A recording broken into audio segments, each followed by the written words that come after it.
there, folks. Welcome. Just step right on in. Thank you.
I'm so pleased to introduce you to Jonathan Friday, Senior Creative Director at Walt Disney Imagineering. He's been working on this project for a long time, so thank you. Awesome, thank you so much. Thanks for being here, everyone.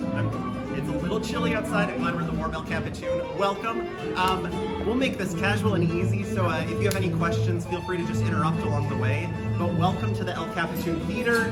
When we were bringing Mickey and Minnie's Runaway Railway to Disneyland, we knew we were going to need a brand new front door. And so the core of the attraction is the same as we know and love in Florida, but this is our brand new experience that's just here at Disneyland.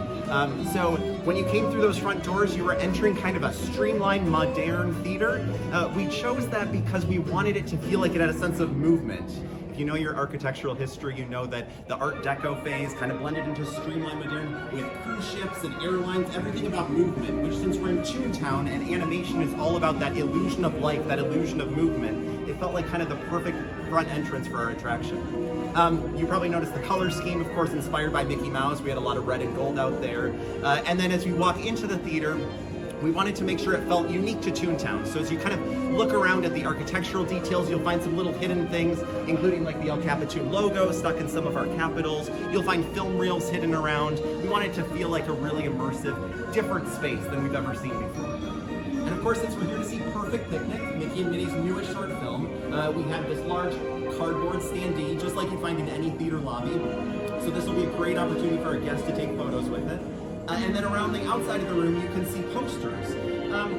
In our world, we know that we've seen a lot of Disney classic animated films turned into live-action spectaculars. And so it only made sense that in the Toon world, they would take our favorite classic Disney movies and turn them into animated films. So we've seen, things like Toonsies starring Mickey Mouse in his newsboy outfit. We've got High School Goofable 3. The Feisty Ducks, inspired by the Mighty Ducks, but starring actual ducks.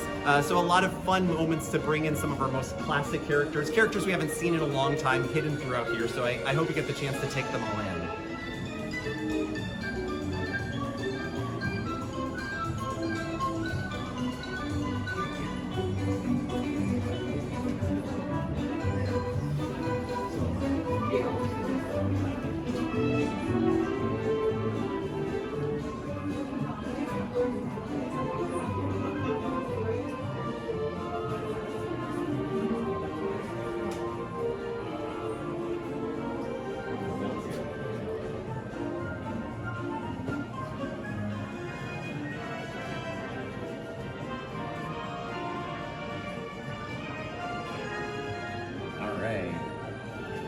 So on my left, on your right, we have a cabinet honoring the history of Toontown's favorite hometown theater, the El Capitan.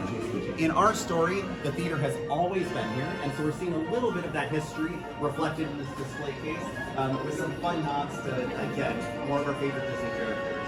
But today, because it's the premiere of Perfect Picnic, Minnie Mouse, who is the chair mouse of the Toontown Hysterical Society, has worked with that team to present Mickey Through the Ears. It's a retrospective of Mickey's film, television, music career.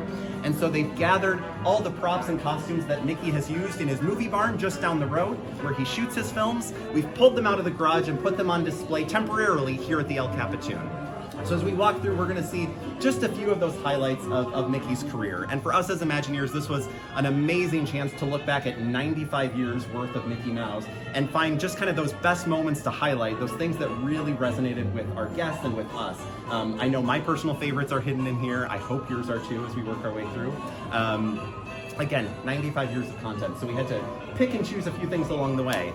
So as we enter this first room under the banner that of course recognizes that it all was started by a mouse, we're gonna enter starting with Steamboat Willie, Plain Crazy, and a few of those first classics for us.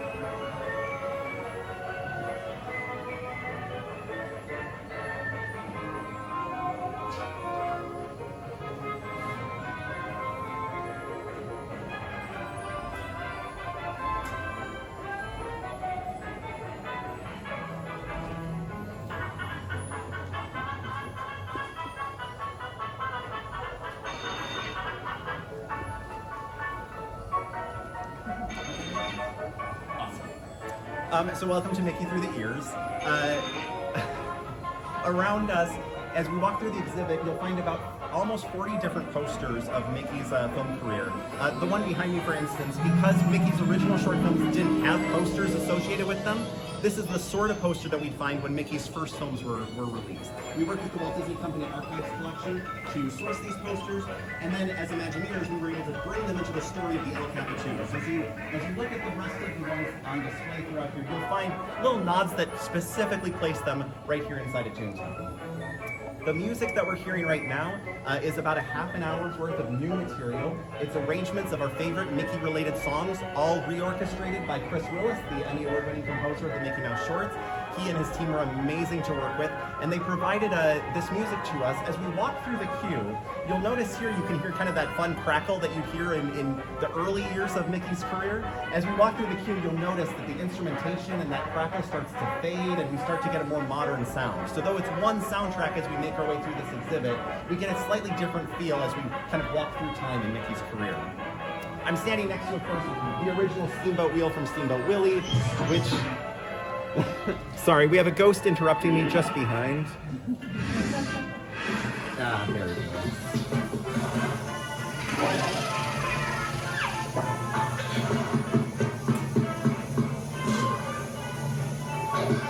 I'm really excited that we have a lot of those little surprise and delight moments throughout the queue for our guests. So you never know what's going to happen as you're making your way through Toontown. We have this original Steamboat Wheel. We obviously have the plane that Mickey created and then flew in Plain Crazy. And then I think you'll recognize most of the elements around the room as well. The Toontown Hysterical Society has helpfully provided some plaques with each of them. Of course, being the Hysterical Society and not a historical society, they're a little light on the facts and a little heavy on the puns. So I hope you enjoy catching all of those as we make our way through. Any questions as we keep moving? Is there anything in here interactive? Interactive? Yeah. Nothing that I, as a guest, am going to trade. Yeah. Toontown has a mind of its own. All right. We'll just keep slowly walking.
waiting for a ghost sighting.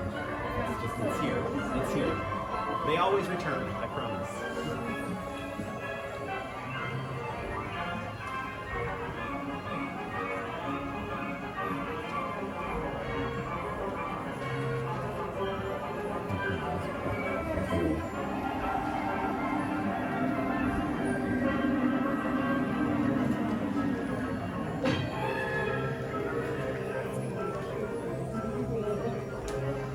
I hope as we made our way around you caught some of the little details like Mickey's How to Fly book from Plain Crazy. If you remember in the short, when he opened up the book, he actually opens it up backwards from how we'd open a book. The title's on the other side. So of course we made sure that when we found it, it also has the binding on the opposite side from what we'd expect in our world. So lots of really little details all along the way throughout this queue to make sure that it felt as authentic to the world of Mickey as possible.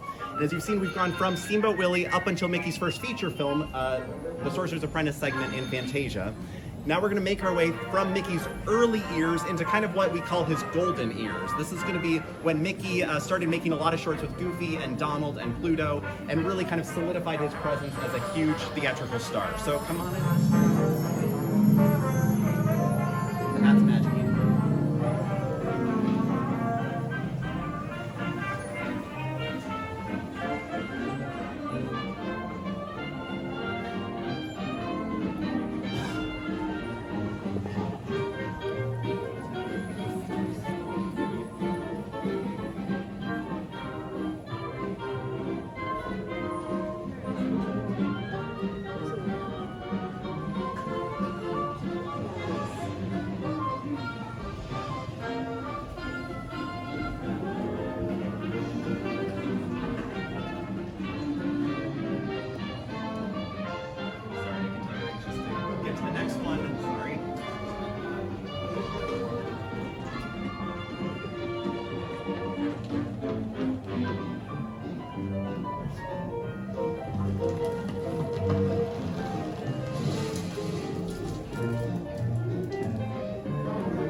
So speaking of feature films, I'm sure you're all familiar with Fun and Fancy Free. One of the segments in that was Mickey and the Beanstalk.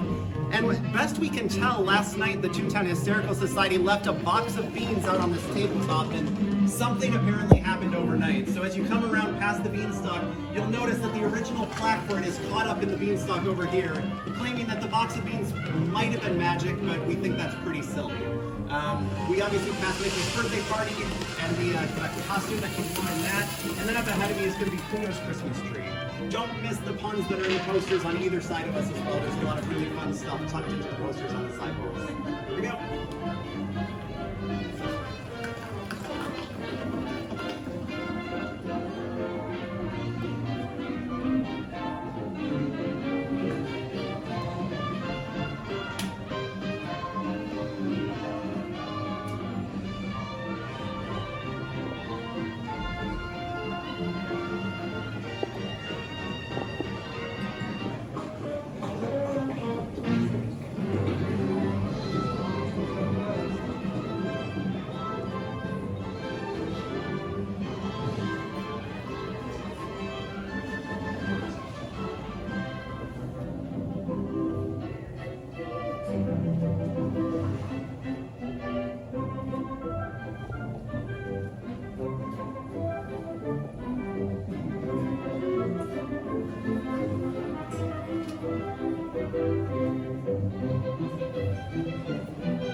So this is the point where our guests are going to diverge. Our Lightning Lane guests will be headed one direction here down a poster-filled hallway. Our standby guests are going to continue to see more of this exhibit with physical objects out ahead of us here. Before we leave, Pluto's Christmas tree, my personal favorite of the Mickey Mouse shorts. So I'm really excited that we got to see one large presence of that. And as you walk by, be sure to notice how Chip and Dale's paw prints are headed from the fireplace to Mickey's bowl of nuts, which they're helping themselves to and stashing them in the presents along the way. It was really fun to work with our concept designer, Jen Schwartz, on finding these little moments throughout the queue to just tell a little bit of a story for our guests who are waiting. And of course, that mangled Christmas tree that the Chipmunks and Pluto took care of together, looking exactly like it does in the short. I'm still hopeful someday someone's going to do some side-by-side comparisons so that we can see that it looks exactly like it did on the last day's shooting of Pluto's Christmas tree. Questions before we move on from kind of Mickey's golden years and into the modern era? No? Okay, here we go.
So welcome to the modern era. So this is going to celebrate, this room in our lobby concourse is going to celebrate Mickey's music career here with Mickey Mouse Disco and Mousercise.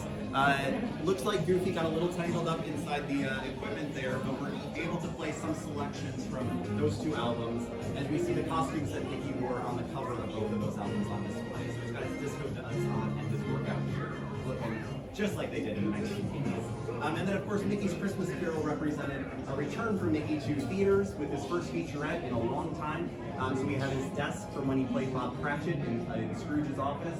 And then moving forward, his other historical drama, The Prince and the Pauper, where Mickey played two roles. We have those costumes on display, too. As we're going to make our way around the corner, we're going to start passing stuff from Mickey's TV career when he started appearing on Playhouse Disney, now Disney Junior, in Mickey Mouse Clubhouse, as well as Mickey and the Roadster Racers up ahead of us here. Questions at this point? Boy, it's such a quiet curtain. No? Let's keep moving. Yeah, if you feel the need to dance, I'm not going to blame you. I've stood here for a long time. Sometimes you start.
So we're, of course, passing Theater 1 on our way, which is showing what looks like a very boring art house film called The Wrong Door, just to help us ensure we don't get confused about where we're headed.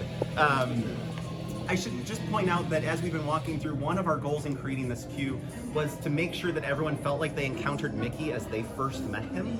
So whether that was in black and white or pie eyes or 2D in color or in CG, we want to make sure that you felt like you had some connection to the Mickey of your childhood. For me, it's that corner over there, but for a lot of my friends' kids, this is what Mickey Mouse means to them. It's singing the Mouse Goody song, and so we wanted to make sure that we had something from kind of every generation, all the greatest hits of Mickey over the years. And that's going to lead us into, as we make this next corner, we're going to start seeing stuff from the newest iteration of Mickey, from the 2013 Paul Rudish produced Disney television animation stylization of Mickey. That is how we see Mickey as we enter the ride part of the attraction.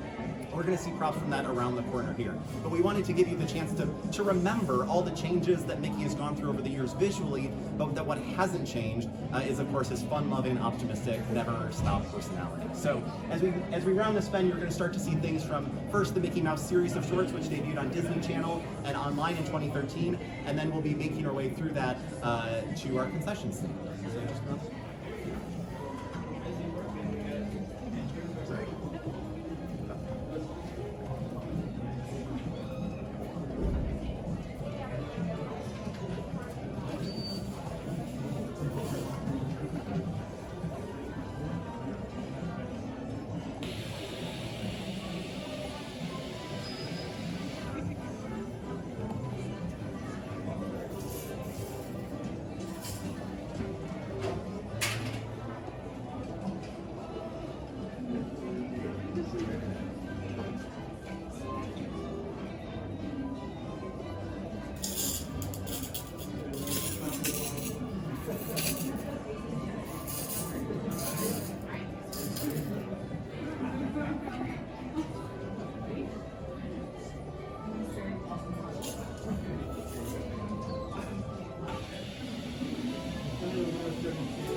Of course, the theater in Toontown would not be confused about its concession stand.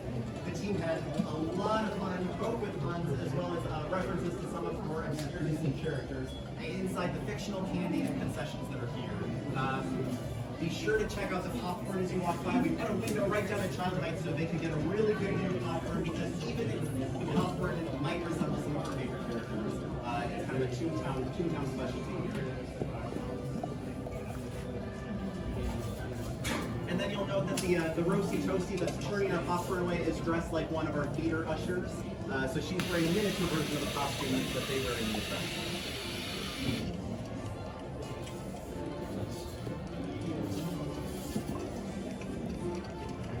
As you look at the candy on the lower shelves, I think you'll find references to characters like Witch Hazel, the Grasshopper and the Ants, a Goofy movie, even back to Walt's original Laugh-A-Grants. Everything's kind of represented here. And then as we round the bend, we're going to pass the condiment stand where, again, be sure to check out the sense of humor that the residents of Toontown have. And then if you could just watch your step around the camera, we've got some tripod lights sticking out onto the red carpet. Here we go.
he's falling on purpose because we're in this thing.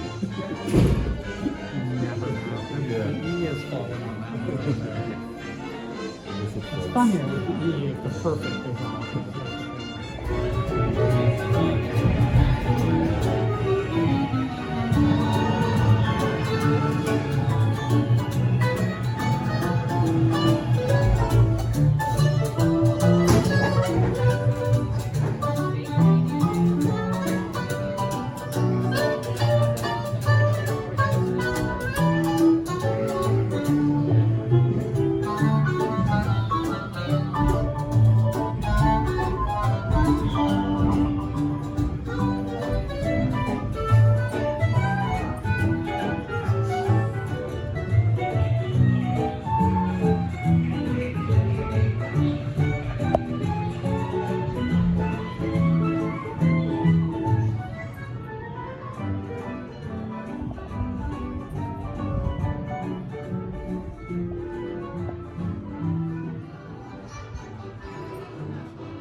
I did once, but the pre-show was broken. Oh my gosh, perfect.